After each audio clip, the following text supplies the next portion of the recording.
Halo teman-teman, saya banyak menerima kabar kurang menyenangkan nih dari teman-teman kita. Banyak dari teman-teman kita yang bilang banyak gagal di TWK, sayang sekali ya. Padahal mereka bilang nilai TKD dan akhlaknya besar. Kenapa ya kira-kira?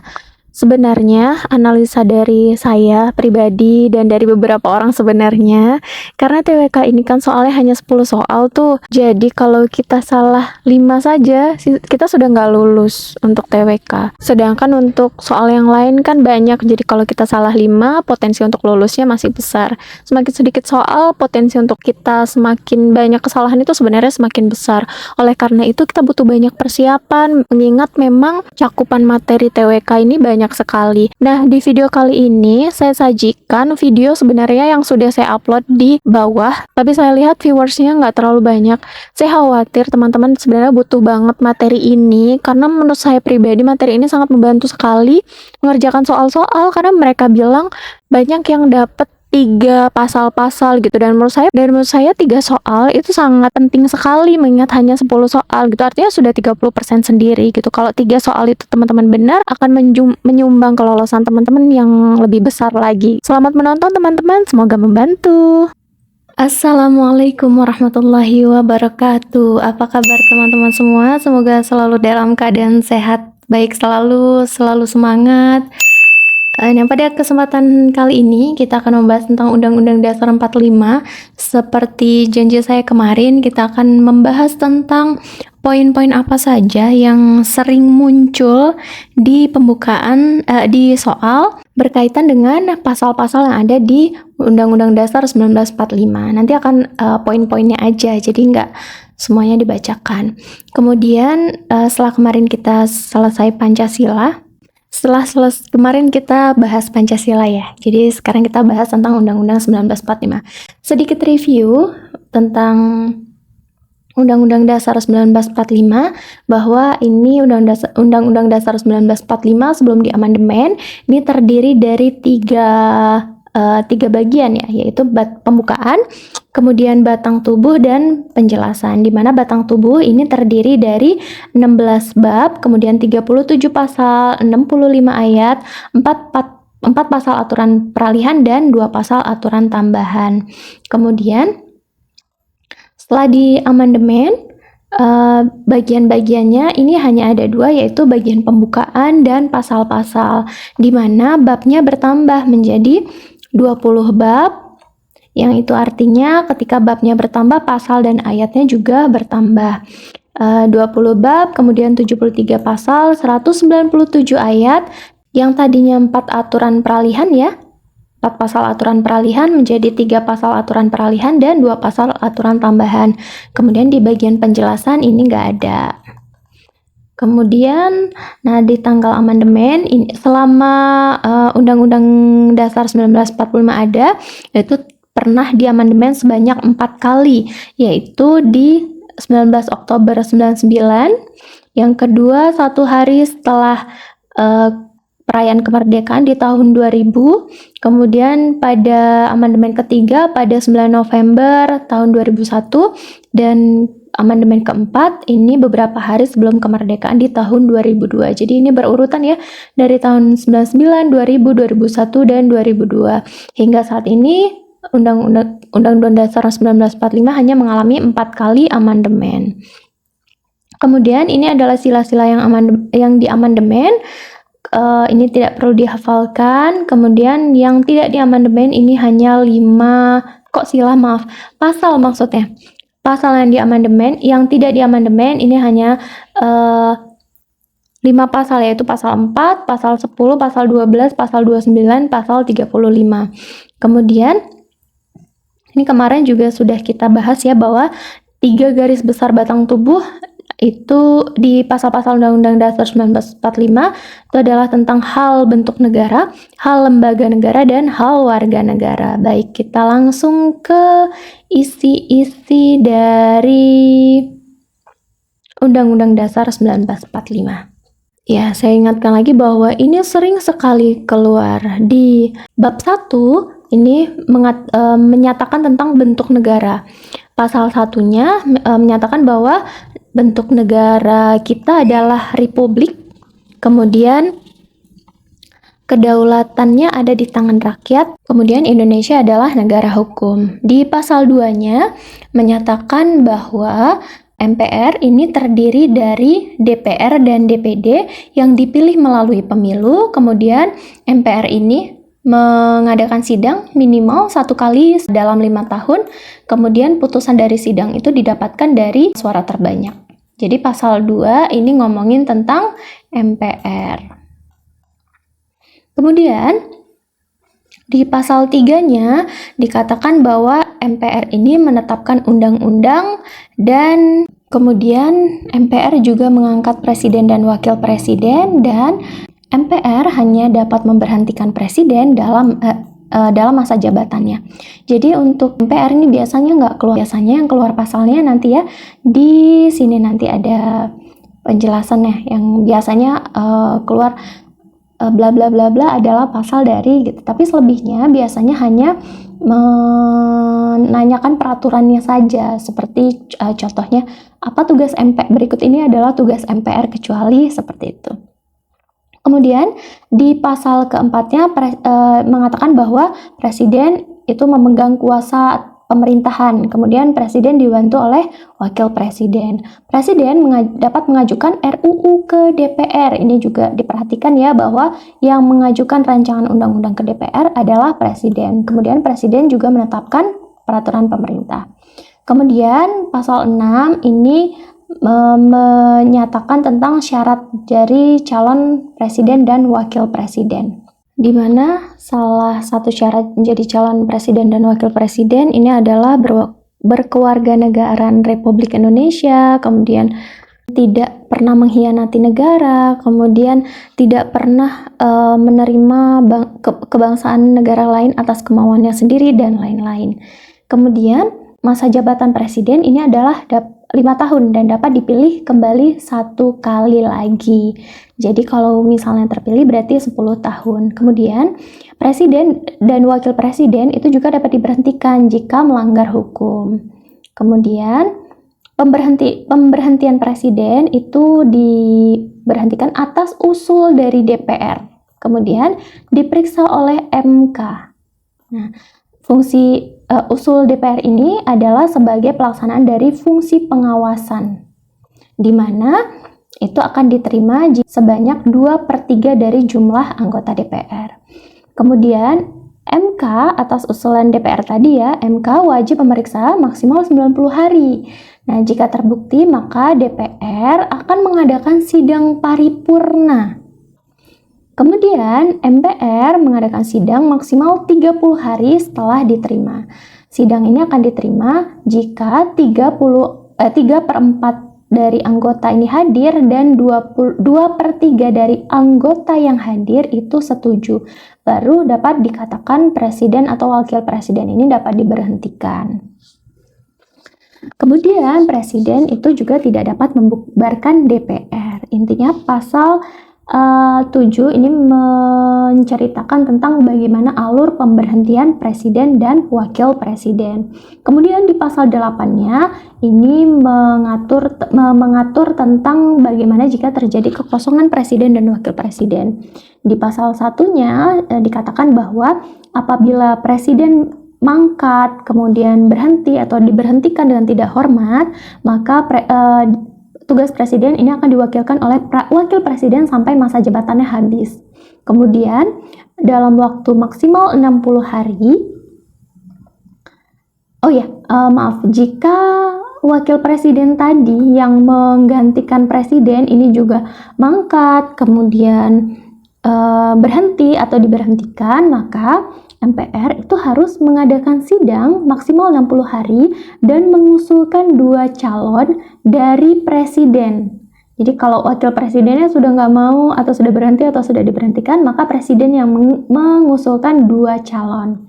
Kemudian apabila presiden atau wakil presidennya ini juga mangkat, berhenti atau diberhentikan, maka akan digantikan atau dijalankan oleh Menteri Luar Negeri, Menteri Dalam Negeri, dan Menteri Pertahanan. Kemudian maksimal 30 hari ini ditetapkan 2 pasang calon untuk mengisi kekosongan jabatan. Kemudian Di pasal 9-nya ini menyatakan tentang sumpah atau janji presiden dan wakil presiden. Kemudian pasal 10-nya ini menceritakan tentang presiden. Kemudian di pasal 10-nya ini menyatakan tentang kuasa presiden atas angkatan darat, angkatan laut, dan angkatan udara. Kemudian di pasal 11 ini menyatakan tentang kuasa presiden ya. Ini masih menyatakan kuasa presiden, menyatakan perang atau damai, kemudian membuat perjanjian internasional dengan persetujuan DPR. Jadi kerja presiden itu lekat sekali dengan kerja DPR. Kemudian di pasal 11 ini juga menyatakan bahwa presiden itu berhak untuk memberikan gerasi, amnesti, dan abolisi. Kemudian pasal 12 itu juga presiden dapat menyatakan keadaan bahaya. Kemudian presiden juga dapat mengangkat duta, konsul, kemudian mengangkat dengan pertimbangan DPR ya, dapat mengangkat duta atau konsul, menerima duta atau konsul dari negara lain. Di pasal 14 menyatakan bahwa presiden ini dapat memberikan gerasi dan rehabilitasi atas persetujuan dari Mahkamah Agung dan dapat memberikan amnesti dan abolisi atas persetujuan dari DPR. Kemudian presiden juga dapat memberikan gelar dan tanda jasa. Mulai pasal 17 ini menceritakan tentang menteri. Jadi dari tadi pasal yang menceritakan tentang presiden adalah pasal 7 sampai pasal 16. Mulai dari pasal 17 itu menceritakan tentang menteri, bahwa menteri ini kerjanya adalah untuk membantu presiden. Kemudian menteri itu diangkat atau dipecat oleh presiden.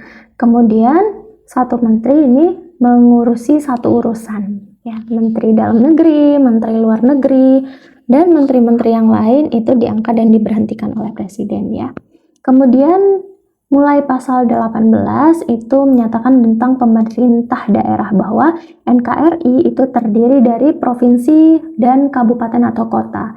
Kemudian daerah itu mengurus sendiri pemerintahannya dengan otonomi daerah ya. Kemudian DPRD ini dipilih melalui pemilu, gubernur, wali kota, bupati dipilih secara demokratis, otonomi dijalankan dengan seluas-luasnya. Kemudian daerah ini berhak menetapkan perda. Kemudian pasal 18A-nya hubungan pusat dan daerah memperhatikan kekhususan atau keragaman daerah. Kemudian hubungan antara pusat dengan daerah ini harus dijalankan secara adil dan selaras. Kemudian pasal 18B, negara ini mengakui otoritas negara mengakui otsus atau daerah istimewa, kemudian negara juga mengakui hukum adat sesuai dengan NKRI. Kemudian mulai pasal 19 ini menceritakan tentang DPR, bahwa anggota DPR ini dapat dipilih melalui pemilu. Kemudian susunannya diatur sesuai dengan undang-undang, dan DPR ini melakukan sidang minimal 1 kali dalam 1 tahun. Kalau tadi MPR berapa kali? 1 kali dalam 5 tahun. Ya, kalau DPR wajib sidang minimal 1 kali per tahun. Kemudian DPR ini juga membentuk undang-undang tadi ya. Di sini ya. Mana? Ini ya. Jadi RUU itu diajukan oleh presiden ke DPR. Kemudian di sini dari RUU tadi yang diajukan oleh presiden ke DPR, DPR nanti akan membentuk undang-undang atas RUU tadi ya. Oh, ini ada di pasal selanjutnya, membahas RUU dengan presiden. Jadi habis dibahas RUU-nya, kemudian apabila disetujui maka dibentuk undang-undangnya oleh DPR. Kemudian jika tidak disetujui RUU-nya, maka RUU-nya itu nanti akan diajukan lagi. Kemudian DPR juga akan mengesahkan rancangan undang-undang yang diajukan oleh presiden menjadi undang-undang. Kemudian ini RUU akan sah meski tidak ada tanda tangan presiden dalam 30 hari. Kemudian DPR ini memiliki beberapa fungsi. Ini yang sering keluar juga nih. Fungsi dan hak ya. Berkaitan dengan kasus yang sering terjadi di belakangan ini. memiliki fungsi legislasi, anggaran, dan pengawasan, kemudian memiliki hak interpelasi, hak angket, dan hak pendapat, kemudian hak pertanyaan, hak usul pendapat, dan hak imunitas. Kemudian anggota DPR ini berhak mengajukan RUU. Kemudian pasal 22 ini balik komen presiden. Presiden menetapkan Perpu, peraturan pemerintah pengganti undang-undang, setujuan DPR. Kemudian jika tidak setuju maka PP ini akan dicabut. Kemudian pasal 22 menceritakan tentang pembentukan undang-undang. Kemudian pasal 22B tentang pemberhentian DPR. Mulai pasal 22C ini menceritakan tentang DPD, bahwa DPD ini anggotanya dari setiap provinsi yang dipilih melalui pemilu. Kemudian jumlahnya itu tidak lebih dari 1/3 dari jumlah DPR. Melakukan sidang minimal 1 kali dalam 1 tahun. Kemudian DPD ini juga berhak untuk mengajukan RUU, kemudian juga ikut membahas RUU, kemudian melakukan pengawasan atas pelaksanaan undang-undang. Kemudian pasal 22E ini cerita tentang pemilu, bahwa pemilu itu dilakukan 5 tahun sekali dengan prinsip Luber-Jurdil, atau singkatan dari langsung, umum, bebas, rahasia, jujur, dan adil.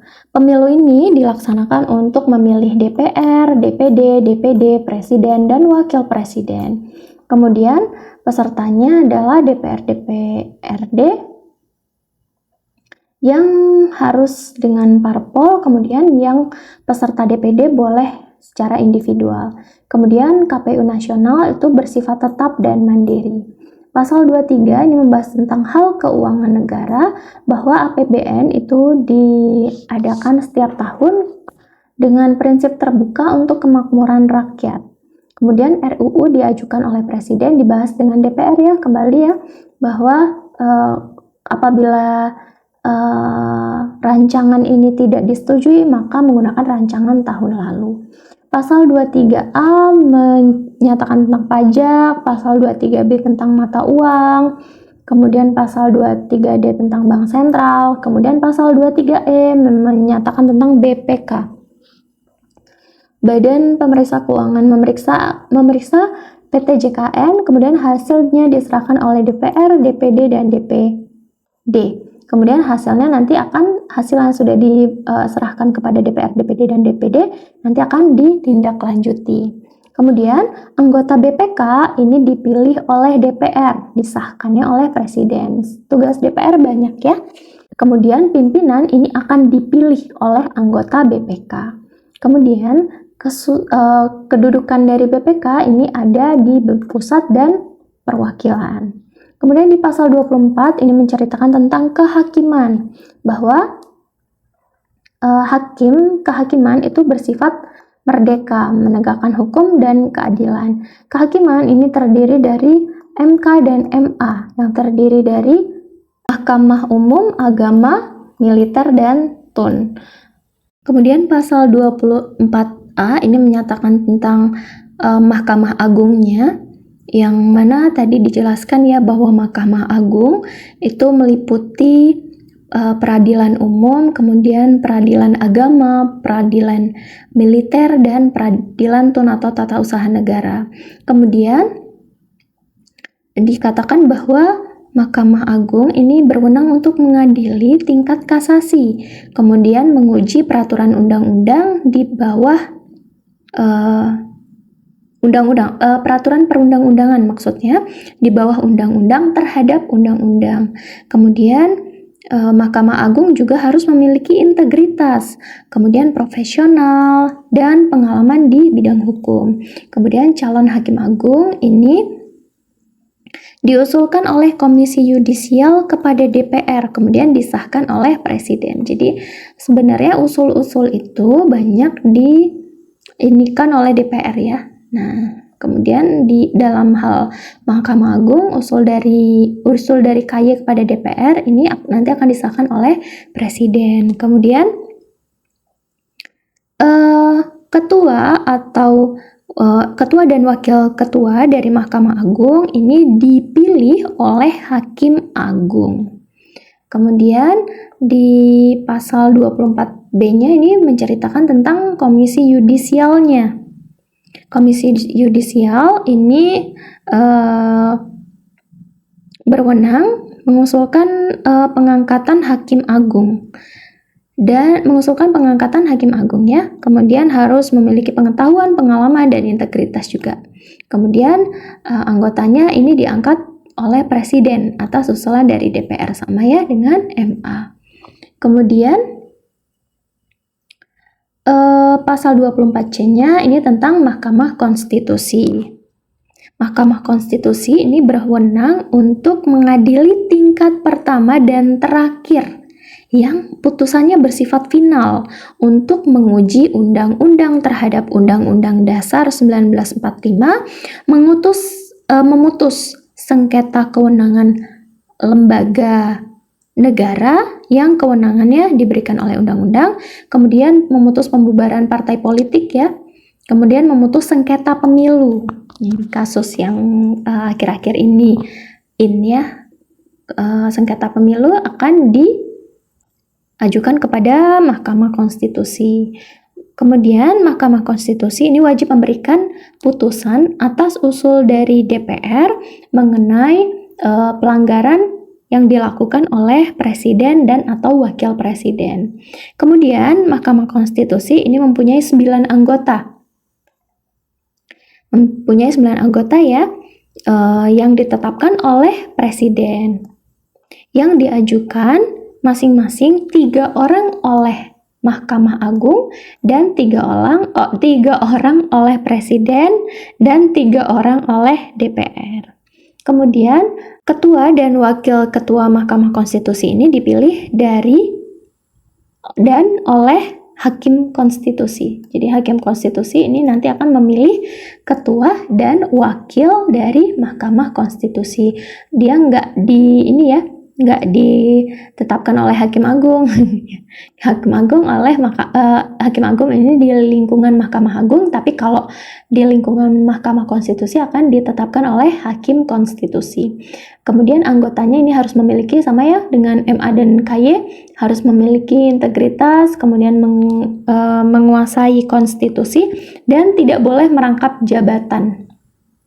Kemudian di pasal 25-nya menyatakan tentang syarat Hakim Agung. Ini ditetapkan dengan undang-undang. Kemudian mulai pasal 25A menyatakan tentang wilayah negara.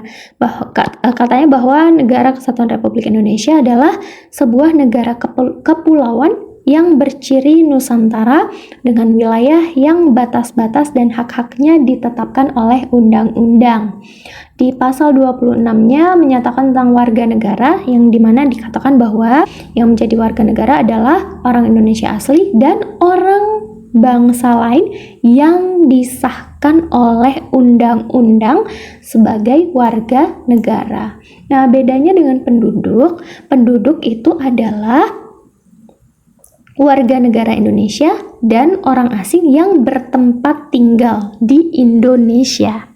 Jadi warga negara Indonesia dengan penduduk bedanya adalah kalau warga negara itu disahkan ya oleh undang-undang, tapi kalau penduduk itu tinggalnya di Indonesia. Kemudian pasal 27 menyatakan bahwa setiap orang itu berkedudukan sama di mata hukum, kemudian berhak untuk pekerjaan dan penghidupan yang layak. Kemudian setiap warga negara juga berhak dan wajib membela negara. Kemudian di pasal 28-nya menyatakan bahwa kebebasan berserikat, berkumpul, dan mengeluarkan pikiran dengan lisan dan tulisannya ditetapkan oleh undang-undang. Ya. Ini yang sering keluar nih, bahwa pasal 28A ini adalah hak untuk hidup, pasal 28B untuk membentuk keluarga, pasal 2C untuk pengembangan diri, pasal 28D untuk pengakuan sama di depan hukum. Pasal 28E ini bebas memeluk agama, pasal 28F ini untuk berkomunikasi, pasal 28G untuk perlindungan pribadi, dan pasal 28H untuk hidup sejahtera lahir dan batin. Pasal 28I perlindungan, pemajuan, penegakan, dan pemenuhan hak asasi manusia itu merupakan tanggung jawab pemerintah. Kemudian pasal 28J untuk menghargai hak orang lain. Intinya pasal 28 ini menceritakan tentang hak asasi manusia atau hak dasar manusia.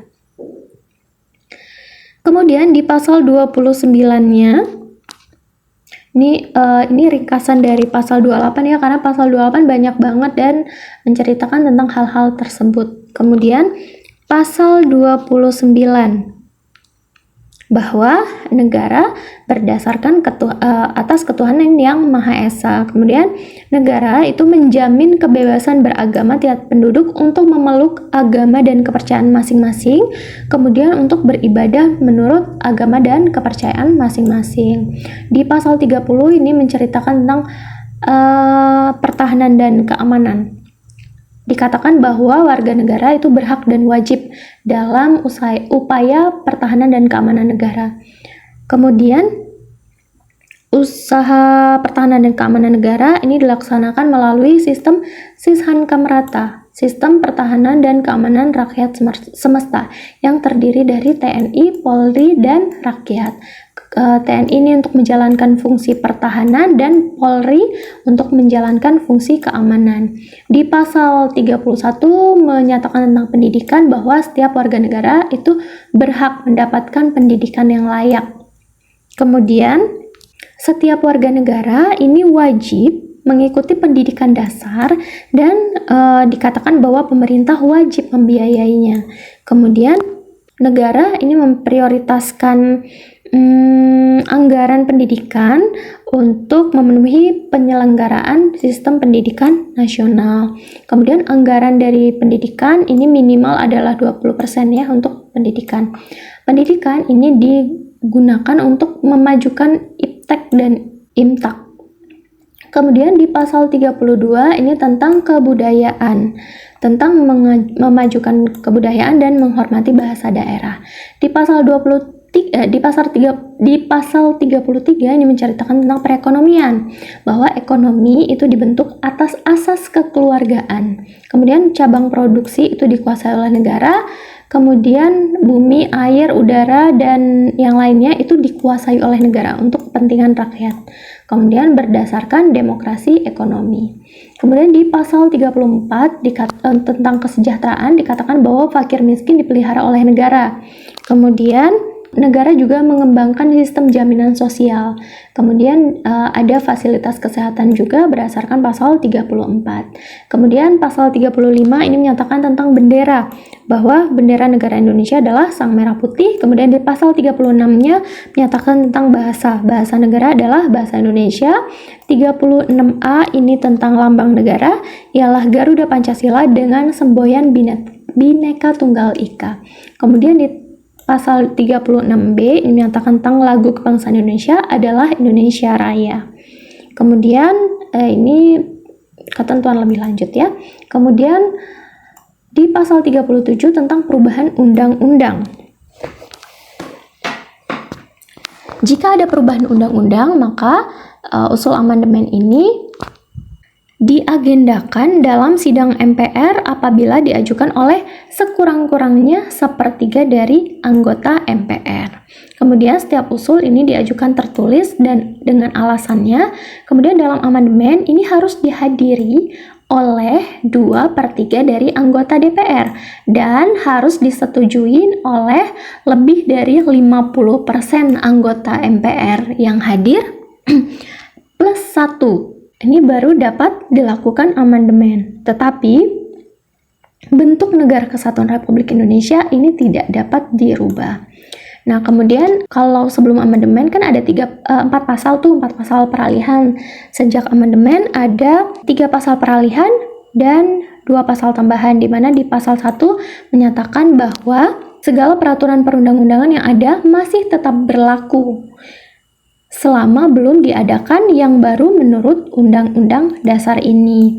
Kemudian di pasal 2-nya, semua lembaga negara yang masih ada masih tetap berfungsi sepanjang untuk melaksanakan ketentuan Undang-Undang Dasar dan belum diadakan yang baru menurut Undang-Undang Dasar ini. Kemudian di pasal 3-nya, Mahkamah Konstitusi dibentuk selambat-lambatnya pada 17 Agustus 2003 dan sebelum dibentuk segala kewenangannya dilakukan oleh Mahkamah Agung. Kemudian di pasal tambahannya, pasal 1-nya, MPR ditugasi untuk melakukan peninjauan terhadap materi dan status hukum ketetapan MPRS dan ketetapan MPR untuk diambil keputusannya pada sidang MPR tahun 2003. Kemudian dikatakan di pasal 2, dengan ditetapkannya perubahan UUD ini, maka Undang-Undang Dasar 1945 terdiri dari pembukaan dan pasal-pasal. Ini adalah pasal tambahannya. Sedikit tambahan tentang Bhinneka Tunggal Ika yang kemarin belum dibahas di bagian Pancasila, bahwa Bhinneka Tunggal Ika ini berasal dari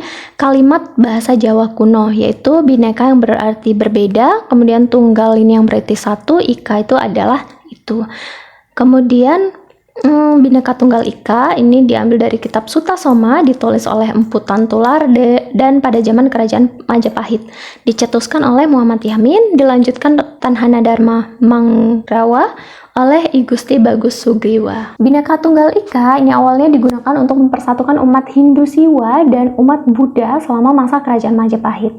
Kemudian diresmikan sebagai sebuah negara pada tanggal 17 Agustus 50, kemudian pada Peraturan Presiden Nomor 9 Tahun 51 dan Undang-Undang Dasar 1945 Pasal 36A. Nah, di pembahasan kali ini kita akan membahas tentang anggota legislatif. Jadi lembaga di negara Indonesia ini dibagi menjadi 3 sebenarnya, yaitu lembaga eksekutif, lembaga legislatif, dan yudikatif. Eksekutif itu adalah yang menjalankan undang-undang, kurang lebih seperti itu ya.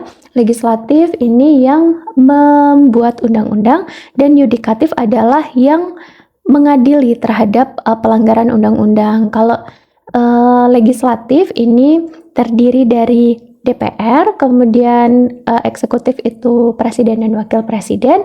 Kalau yudikatif itu kekuasaan kehakiman yang kemarin sudah kita bahas ya, kekuasaan kehakiman terdiri dari MK dan MA. Kemudian untuk anggota legislatif, untuk DPR ini jumlahnya adalah 560 orang, DPRD provinsi berjumlah antara 35 sampai 100 orang, DPRD kabupaten atau kota berjumlah antara 20 sampai 50 orang, dan untuk DPD di tiap provinsinya itu hanya diwakili oleh 4 orang. Kemudian, fungsi DPR ini berdasarkan Undang-Undang Dasar 1945 Pasal 20A Ayat 1, fungsi DPR ini memiliki 3 fungsi, yaitu fungsi legislasi, fungsi anggaran, dan fungsi pengawasan. Seperti yang tadi sudah kita bahas, bahwa fungsi legislasi ini dilaksanakan untuk membentuk undang-undang bersama presiden. Sudah dibahas ya kemarin ya, teman-teman boleh buka video yang kemarin. Kemudian fungsi anggaran ini dilaksanakan untuk membahas dan memberikan persetujuan atau tidak memberikan persetujuan terhadap rancangan undang-undang tentang APBN yang diajukan oleh presiden. Jadi APBN ini presiden mengajukan kepada DPR ya, nanti DPR akan membahas rancangannya ini disetujui atau tidak gitu. Kemudian untuk fungsi pengawasan dilaksanakan melalui pengawasan atas pelaksanaan undang-undang dan APBN. Kemudian untuk haknya sebagaimana dijelaskan pada Undang-Undang Dasar 45 Pasal 20 Ayat 2, DPR ini memiliki 3 hak, yaitu hak interpelasi, hak angket, dan hak menyatakan pendapat. Hak interpelasi yaitu DPR meminta keterangan kepada pemerintah mengenai kebijakan pemerintah yang penting dan strategis, serta dampak luas pada kehidupan bermasyarakat, berbangsa, dan bernegara. Interpelasi ini meminta keterangan kepada pemerintah tentang kebijakan pemerintah. Kalau hak angket itu untuk melakukan penyelidikan terhadap pelaksanaan suatu undang-undang atau kebijakan pemerintah. Kalau hak untuk menyatakan pendapat itu untuk menyatakan pendapat atas kebijakan pemerintah atau mengenai KLB yang terjadi di tanah air atau dunia internasional. Kemudian Berdasarkan ayat 3, hak anggota DPR ini juga ada hak imunitas. Hak imunitas ya, sebagaimana kata-katanya imun, itu adalah hak kekebalan hukum, di mana setiap anggota DPR ini tidak dapat dituntut di hadapan dan di luar pengadilan karena pernyataan, pertanyaan atau pendapat yang dikemukakan baik secara lisan maupun tertulis dalam rapat DPR. Jadi ketika mereka menyatakan pendapat atau pernyataan di dalam rapat DPR, ini nggak boleh dihukum, nggak boleh dituntut hukum ya, selama nggak bertentangan dengan tata tertib dan kode etik. Selain hak imunitas, anggota DPR juga berhak untuk mengajukan usul RUU, berhak untuk mengajukan pertanyaan, menyampaikan usul dan pendapat, memilih dan dipilih, membela diri, protokoler, keuangan, dan administratif. Kemudian, komisi DPR yang sering kita dengar itu terdiri dari 11 komisi, di mana komisi 1 itu tentang pertahanan, intelijen, luar negeri, dan komunikasi dan informasi. Kemudian komisi 2 ini terdiri dari pemerintahan dalam negeri, otonomi daerah, aparatur negara, dan agraria. Kemudian komisi 3 DPR itu mengatur tentang hukum dan perundangan, kemudian hak asasi manusia dan keamanan. Yang komisi 4 ya pertanian, perkebunan, perhutanan, kelautan, perikanan, dan pangan atau sumber daya alam ya. Kemudian komisi 5 ini berkaitan dengan perhubungan, telekomunikasi, pekerjaan umum, perumahan rakyat, pembangunan pedesaan, dan kawasan tertinggal. Komisi 6 DPR ini mengurusi tentang perdagangan, perindustrian, investasi, koperasi, usaha kecil dan menengah, dan BUMN. Ini adalah komisi 6. Komisi 7 ini meliputi energi, SDM, riset dan teknologi, serta lingkungan. Ini berkaitan dengan SDM dan riset dan teknologi. Kemudian komisi 8 DPR ini mengurusi tentang agama, sosial, dan pemberdayaan perempuan. Kemudian komisi 9 ini mengurusi tentang kependudukan, kesehatan, tenaga kerja, dan transmigrasi. Komisi 10 ini yang sering diduduki oleh para artis ya, pendidikan, pemuda dan olahraga, pariwisata, kesenian, dan kebudayaan. Ingat, yang mengurusi BUMN adalah komisi 6. Oke. Kemudian berdasarkan pasal 19, hak presiden itu meliputi hak grasi, rehabilitasi, amnesti, dan abolisi. Ingat ya, bahwa grasi dan rehabilitasi ini atas persetujuan dari MA, dan amnesti dan abolisi ini dengan persetujuan dari DPR. Grasi itu adalah tindakan meniadakan hukuman yang telah diputuskan oleh hakim kepada seseorang. Kemudian rehabilitasi ini adalah mengembalikan hak seseorang yang telah hilang, namanya rehabilitasi. Jadi dikembalikan haknya yang telah hilang. Kalau grasi ini biasa misalnya pada terpidana mati ya, biasanya diberikan grasi, meniadakan hukuman yang telah diputuskan oleh hakim. Kemudian amnesti, suatu pernyataan terhadap orang banyak yang terlibat dalam suatu tindakan pidana untuk meniadakan suatu akibat hukum pidana yang timbul dari tindakan tersebut. Kalau amnesti terhadap orang banyak. Kemudian abolisi merupakan suatu keputusan untuk menghentikan pengusutan dan pemeriksaan suatu perkara di mana pengadilan belum menjatuhkan keputusan tersebut, keputusan terhadap perkara tersebut. Jadi ini lagi di tengah-tengah proses pemutusan perkara ya, tetapi belum sidang akhir. Presiden dapat memberikan abolisi kepada orang itu apabila diketahui dipertimbangkan orang itu berhak untuk mendapatkan abolisi. Kemudian berkaitan dengan otonomi daerah ini terdiri dari 3 asas, yaitu asas dekonsentrasi, desentralisasi, dan asas tugas perbantuan. Dekonsentrasi ini adalah diperhatikan bahwa ini dari konsentrasi kemudian dipecah. Jadi konsentrasi ini pusat ya, pusat kemudian dipecah, yaitu pelimpahan wewenang dari pemerintah pusat kepada pemerintah atau kepala wilayah. atau pejabat daerah gitu ya. Dari pusat kepada daerah. Kemudian desentralisasi, yaitu penyerahan urusan pemerintah dari pemerintah atau daerah tingkat atasnya kepada daerah yang menjadi urusan rumah tangganya. Dari pusat kemudian diserahkan kepada kepada daerah yang menjadi bagian urusan rumah tangganya gitu ya. Kemudian asas tugas perbantuan ini asas tugas untuk turut serta dalam melaksanakan urusan pemerintahan yang ditugaskan kepada pemerintah daerah ya, oleh pemerintah daerah tingkat di atasnya. Jadi seperti dari provinsi ke kabupaten gitu, atau dari kabupaten ke desa gitu. Kecamatan ya, maaf kecamatan. Kemudian dana perimbangan ini terdiri dari DAU, kemudian DAK. DAU ini dana alokasi umum, kemudian DAK dana alokasi khusus, dan dana bagi hasil. Dana alokasi umum ini adalah sejumlah dana yang dialokasikan kepada setiap daerah otonom. Kemudian dana alokasi khusus ini adalah dari APBN kepada provinsi. Kemudian dana bagi hasil ini adalah bersumber dari pendapatan APBN yang dialokasikan kepada daerah berdasarkan angka presentasi tertentu untuk mendanai kebutuhan daerah dalam rangka melaksanakan desentralisasi. Kemudian tipe-tipe demokrasi. Ada demokrasi material, demokrasi formal, dan demokrasi campuran. Material menjunjung tinggi ekonomi, blok timur menjunjung formal, menjunjung tinggi politik atau blok barat, dan demokrasi campuran yaitu negara non-blok seperti Indonesia ya.